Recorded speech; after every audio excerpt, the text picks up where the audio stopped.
Home minister గారైతే Andhra రాష్ట్రంలో ఉన్నటువంటి మహిళల గురించి ఆమెకు అవసరం లేదు. ఎవరైతే ఇప్పుడు జగన్మోహన్ రెడ్డి గారికి యాంటీగా కొంచెం వాళ్ళేదో కుటుంబ సమస్యలతో బయటకు వచ్చి అది వాళ్ళు చర్చించుకుంటారు, వాళ్ళు దానికి పరిష్కారం ఏంటనేది వెతుక్కుంటారు. కానీ ఆవిడ స్పెషల్ కేరింగ్ గా షర్మిల గారికి అట్లాగే వివేకానంద రెడ్డి గారి వాళ్ళ కూతురికి విజయమ్మ గారికి స్పెషల్ గా కేరింగ్ తీసుకుంటానని చెప్పేసి కూడా అసెంబ్లీలో చెప్పడం జరిగింది. మరి ఆంధ్ర రాష్ట్రంలో ఎంతో మంది మహిళలు ఉన్నారు, ఎంతో మంది నిర్భాగ్యులు ఉన్నారు, ఎంతో మంది నష్టపోయిన వాళ్ళు ఉన్నారు, ఎంతో మంది మహిళలు ఎదురు చూస్తూ ఉన్నారు. ఇప్పుడు మీరు ఇచ్చే హామీలు ఎప్పుడు వస్తాయి, 15,000 ఎప్పుడు వస్తుంది, 18,000 ఎప్పుడు వస్తుంది అని చెప్పేసి ఎదురు చూస్తూ ఉన్నారు.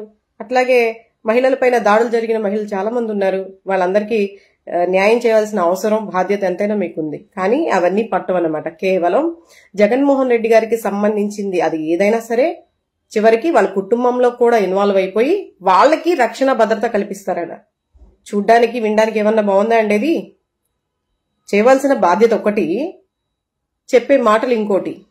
ఆంధ్ర రాష్ట్ర ప్రజలు గమనించాలి. ఈరోజు వీళ్ళు ఏ విధంగా వచ్చి ఏ విధంగా ఒక్కొక్కళ్ళు వాళ్ళ కర్తవ్యాలను నిర్వర్తిస్తున్నారు, వాళ్ళ బాధ్యతని ఏ విధంగా నిర్వర్తిస్తున్నారు అనేది ప్రతి ఒక్కరు కూడా గమనిస్తూ ఉండాలి. గతంలో లేనిపోయినవన్నీ కూడా ఒక వైఎస్ఆర్సీపీ పార్టీ మీద ఉన్నటువంటి నాయకుల మీద చాలా అభియోగాలు ఇప్పటికీ మోపుతూనే ఉన్నారు. కానీ అప్పటికి ఇప్పుడు ఏంటంటే డిఫరెన్స్ అనేది కూడా ప్రతి ఒక్కళ్ళు గమనించుకోవాలి. ఈ రోజు రోడ్లు వేస్తున్నామని చెప్పేసి రోడ్ల మీద ఉన్నటువంటి గుంటలు ప్యాచ్లు వేసేసి పైపైన మెరుగులు చూపిస్తూ ఉన్నారు. మద్యపాన నిషేధం చెయ్యాలి, అది ప్రజలకి ఎంతో అంటే మహిళలకి న్యాయం చేస్తామన్నోళ్ళు మహిళలకి అన్యాయం జరిగేలాగా మద్యపానం నిషేధం చేయవలసింది పోయి దాన్ని ఎంకరేజ్ చేస్తా వీధికి బెల్ట్ షాపులు, మద్యం షాపులు విపరీతంగా వాళ్ళకి పూర్తిగా లైసెన్స్ ఇచ్చేసి పూర్తిగా విచ్చలవిడితనంగా వాళ్ళకి పర్మిషన్స్ ఇచ్చేస్తే ఈరోజు ఎంత దారుణంగా రోడ్ల మీదకి వచ్చేసి కొట్టుకోవడాలు, ఆడవాళ్ల మీదకి దాడులు చేయడం కానీ, ఆడవాళ్లపైన అఘాయిత్యాలు చేయడానికి కానీ ఎంత దారుణమైన పరిస్థితి. ఈరోజు రోడ్ల మీద తాగి దొలుతూ ఉన్నారు. మరి ఇవన్నీ కూడా చేసే మంచి పద్ధతేనా?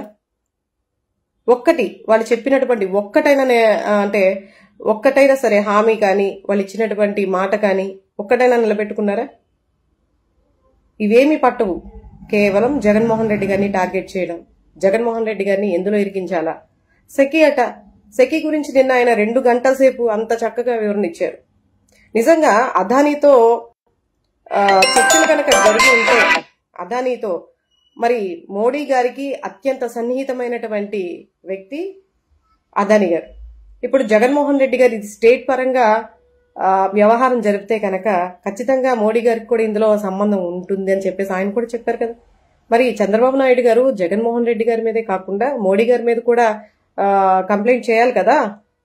వితౌట్ మోడీ గారి పర్మిషన్ లేకుండా ఏం జరగదు కదా, అది ప్రతి ఒక్కరికి తెలుసు. అమెరికాలో కూడా అదానీ గారి పైన కేసు ఫైల్ చేయడం జరిగింది. ఇవన్నీ కూడా సాక్ష్యాలు ఇంత క్లియర్ గా ఉండగా ఇంకా ప్రజల్ని రకరకాలుగా జగన్మోహన్ రెడ్డి గారు అరాచకాలు చేశారు, ప్రజల్ని నమ్మించి మోసం చేస్తున్నారు, అంతా కూడా దోచుకుంటున్నారు, దోచేశాడు. మీరేం చేస్తున్నారు ఇప్పుడు? ఇసుక మాఫియా అనే పేరుతో ఉచిత ఇసుక అని చెప్పేసి మీరేం చేస్తున్నారు? దోచుకోవట్లేదా? మద్యం వ్యాపారంతో మీరేం చేస్తున్నారు? మధ్యాంధ్రప్రదేశ్ గా మీరు కొత్తగా ఆంధ్రప్రదేశ్ ని మధ్యాంధ్రప్రదేశ్ గా మీరు రూపుదిద్దట్లేదా? ఇవన్నీ మీరు చేస్తున్నాయి కాదా? ఇవన్నీ తప్పులు కాదా? మీరిచ్చే హామీలన్నీ ఎక్కడికి వెళ్ళిపోయినాయి? నిరుద్యోగ భృతి అన్నారు, ఈరోజు ఎంతమందికి ఇస్తున్నారు? ఆడవాళ్ళకి సంవత్సరానికి 3 గ్యాస్ సిలిండర్లు అన్నారు, ఎప్పుడు ఇచ్చారు? దీపావళి నుంచి అమలు చేస్తా అన్నారు, ఎప్పుడు ఇస్తున్నారు? ఎప్పుడు ఇచ్చారు? చాలా ఆశ్చర్యంగా ఉంది. వాళ్ళు ఆశ్చర్యపోవడం కాదు, చాలా ఆశ్చర్యంగా ఉంది. మీడియా అంతా కూడా ఈరోజు ఆయన అంటున్నారు, నిమ్మల రామానాయుడు గారు ఏమంటున్నారంటే ఒక అబద్ధాన్ని 100 సార్లు మాట్లాడడం వల్ల, విష ప్రచారం చేయడం వల్ల అబద్ధం నిజమైపోతుంది అని జగన్మోహన్ రెడ్డి గారు చేస్తున్నారని చెప్పేసి అంటున్నారు. ఆ ఫార్ములా మీకు సరిపోతుందండి. ఎందుకంటే అది చేసేది మీరు కాబట్టి, మీరు చేస్తున్నారు కాబట్టే మీ నోట్ల నుంచి వచ్చింది అది.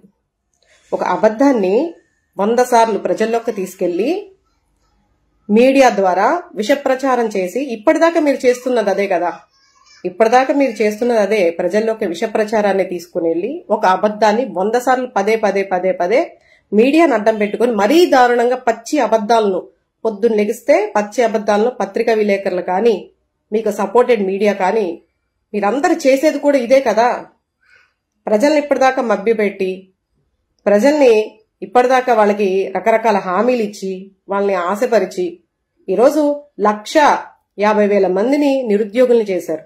వాలంటరీ వ్యవస్థను పూర్తిగా నిర్వీర్యం చేశారు. మీరు ఎన్నికలకు ముందు చెప్పిన మాటలేంటి, ఇప్పుడేం చేస్తున్నారు? ఇవన్నీ కరెక్టేనా? వైజాగ్ స్టీల్ ప్లాంట్ ని కాపాడాల్సింది పోయి ఇప్పుడు భాగాలుగా అమ్ముకోవడం జరుగుతుంది. గతంలో సంక్షేమ పథకాలు ఇస్తున్నటువంటి జగన్మోహన్ రెడ్డి గారిని చూసి ఇది శ్రీలంకను మరొక శ్రీలంక మారుస్తున్నారని చెప్పేసి మాట్లాడారు. మరి అంతకు మించి హామీలనిచ్చి 5,000 ఉన్నటువంటి వాలంటరీ జీతాన్ని మళ్ళీ 10,000కి రెట్టింపిస్తామని చెప్పి పెన్షన్లు కానీ, నిరుద్యోగ భృతి కానీ, తల్లికి వందనం అని కానీ ఇవన్నీ కూడా రెట్టింపిస్తానని చెప్పినప్పుడు మరి ఏదైతే తప్పు అని మీరు వేలెత్తి చూపించారో మరో శ్రీలంక అని చెప్పి మరి మీరు ఏ ఉద్దేశంతో ఇవన్నీ కూడా హామీలు ఇవ్వడం జరిగింది? సంక్షేమాలు ఇవ్వడమే తప్పని చెప్పారు కదా. అభివృద్ధి అన్నారు. ఈరోజు అమరావతి గురించి ఎక్కడైనా చర్చ నడుస్తుందా? వచ్చి 6 నెలలు అవుతుంది. అమరావతిలో కనీసం అభివృద్ధి పనులు ఏమైనా మొదలెట్టారా? రాజధాని గురించి, దాని గురించి ఎప్పుడైనా చర్చ జరిగిందా? సో ప్రతి ఒక్కరు కూడా, ప్రజలందరూ కూడా గమనించాలి. ఈరోజు ఒక్క విషయం, అన్నా క్యాంటీన్ అని చెప్పేసి అన్నా క్యాంటీన్ ని ఇంప్లిమెంట్ చేశారు. పెన్షన్ వచ్చేసి 4,000 ఖచ్చితంగా 1వ తారీఖు ఇస్తున్నారని చెప్పారు. అన్నా క్యాంటీన్లు అన్ని కూడా వర్కింగ్ లో ఉన్నాయో లేదో ఒకసారి గమనించండి. ఇంకొకటి, అన్నా క్యాంటీన్ వల్ల అంటే ఎప్పుడు కూడా భిక్షగాడు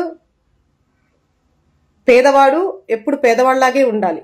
అంటే వాడికి ఒక నీడ, వాడు ఉండటానికి ఒక నీడని కానీ, వాడు బతకటానికి ఒక పథకాలు కానీ, అంటే పెన్షన్ కానీ ఇచ్చే వాళ్ళందరూ కూడా కరెక్ట్ అయిన వ్యక్తులు కాదు, వాళ్ళు తప్పు చేసినట్టు. అంటే మీ ఉద్దేశంలో ఎప్పుడు పేదవాడు పేదవాడుగానే ఉండాలి తప్ప వాడికంటూ ఒక ఇల్లు, వాడికంటూ ఒక ఆదాయం అనేది ఉండకూడదు, ఒక ఆరోగ్యం అనేది. కానీ జగన్మోహన్ రెడ్డి గారు అలా ఆలోచించలా. మీరు అప్పటికీ కూడా అప్పుడు ఎలా ఉన్నారో ఇప్పుడు కూడా అదే ఫాలో చేస్తున్నారు. అన్నా క్యాంటీన్ అని చెప్పేసి, అంటే భిక్షగాడు ఎప్పుడు భిక్షగాడులానే ఉండాలి, ఎప్పుడు అడుక్కు తినేవాళ్ళలాగా ఉండాలని మీ పాలసీ. కానీ జగన్మోహన్ రెడ్డి గారు అది కాదు ఆలోచించింది.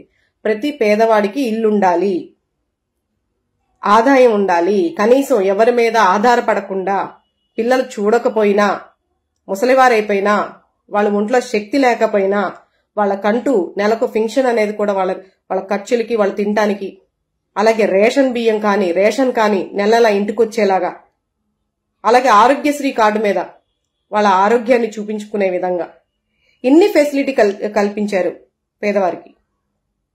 మీరు చేస్తుందేంటి? అడుక్కు తినేవాడు ఎప్పుడు అడుక్కు తినేవాళ్ళలాగే ఉండాలి, ఎప్పుడు వాడు బాగుపడకూడదు.